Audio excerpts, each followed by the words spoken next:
ओम श्री गणेशाय नमः। श्री आशुतोषाय नमः। वैशाख महात्म्य 10वां अध्याय। श्री शिव जी महाराज ने ब्रह्मचर्य व्रत धारण कर लिया। गंगा तट पर एक वृक्ष के नीचे तप करने लगे। दक्ष की पुत्री पतिव्रता सती ने राजा हिमालय के घर उसका मेनका के गर्भ से पार्वती के रूप में जन्म लिया। वहीं पर उनका पालन पोषण होने लगा।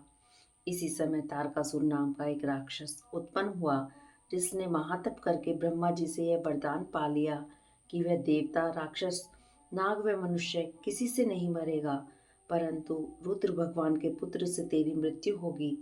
राक्षस ने सोचा कि जब शिव जी की स्त्री ही नहीं तो पुत्र कहाँ से होगा, फिर मृत्यु ही कैसे हो सकेगी। इस कारण कह दिया कि तथास्तु।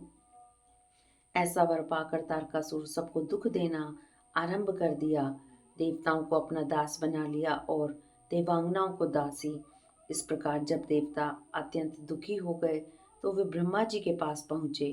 ब्रह्मा जी ने उनके दुख को सुनकर कहा कि वर देते समय हमने उस राक्षस को कहा था कि उसकी मृत्यु शिव जी के पुत्र के हाथ से है, अतः सिवाय रुद्र के पुत्र के उसकी मृत्यु और किसी उपाय से ना होगी।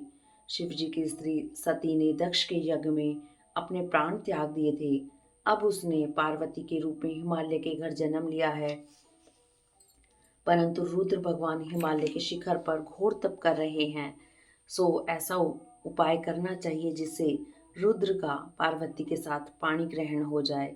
तब सब देवताओं ने इंद्र सहित अमरावतीपुरी में जाकर गुरु बृहस्पति जी से सलाह ली और फिर इंद्र ने अपने कार्य की सिद्धि के लिए नारद तथा कामदेव को बुलाया और उनसे कहा कि वह हिमालय के घर जाकर उनको समझाए कि पहले जन्म में दक्ष की पुत्री श्री शिव जी की पत्नी तथा पार्वती के रूप में तुम्हारी पुत्री हुई है। सती के वियोग में श्री महादेव जी तुम्हारे शिखर पर तप कर रहे हैं, इसलिए तुम अपनी कन्या का विवाह उनसे कर दो, जिससे वहां जाकर उनकी सेवा कर सके, वही उसके पति होंगे। इंद्र की आज्ञा पाकर नारद जी को जैसा समझाया था वैसा ही करने के लिए चले गए और फिर इंद्र ने कामदेव को बुलाया कि सब देवताओं के हित के लिए तुम वसंत ऋतु के सहित तपोवन में जहाँ रुद्र तपस्या कर रहे हैं जाओ और वहां पर वसंत का विस्तार करो, और जब पार्वती जी वहां पहुंच जाएं तब धनुष चढ़ाकर ऐसा बाण मारो कि शिव जी मोहित हो जाएं। उनका संगम होने पर सब कार्य अवश्य पूरे हो जाएंगे। कामदेव ने ऐसी आज्ञा पाकर अपनी पत्नी रति को साथ लेकर तपोवन में वसंत ऋतु का प्रसार किया। एक समय श्री महादेव जी के पास उनकी सेवा करने के लिए पार्वती जी बैठी हुई थी कि तभी कामदेव ने पीछे की तरफ से वृक्ष की ओट में होकर शिव जी को बाण मारा तो शिव जी का मन चलायमान हो गया। कामदेव दूसरा बाण चलाने वाले ही थे कि शिव जी को यह विचार उत्पन्न हुआ कि उनके मन का चंचल होने का क्या कारण है, और जब उन्होंने चारों तरफ देखा तो कामदेव दिखाई दिया। क्रोध से अपने मस्तक से तीसरा नेत्र खोला तो उसमें से ऐसी अग्नि उत्पन्न हुई जिससे सारा संसार भयभीत हो गया और उस अग्नि से धनुष सहित कामदेव भस्म हो गया।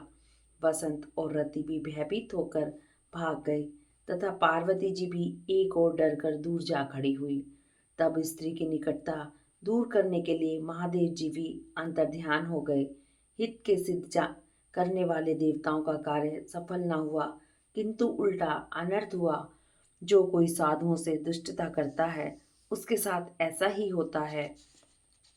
इस प्रकार वह इक्ष्वाकु वंश का राजा भी साधुओं को अप्रिय था, क्योंकि वह भली भांति साधुओं की सेवा नहीं किया करता था। इसलिए उसने महान दुख भोगे और बुरे से बुरी योनि में जन्म लिया एवं 7 जन्म तक कुत्ते की योनि में रहा। इस प्रकार कामदेव ने शिव जी का अप्रिय करने से दुख उठाया। इति श्री वैशाख महात्म्य 10वां अध्याय।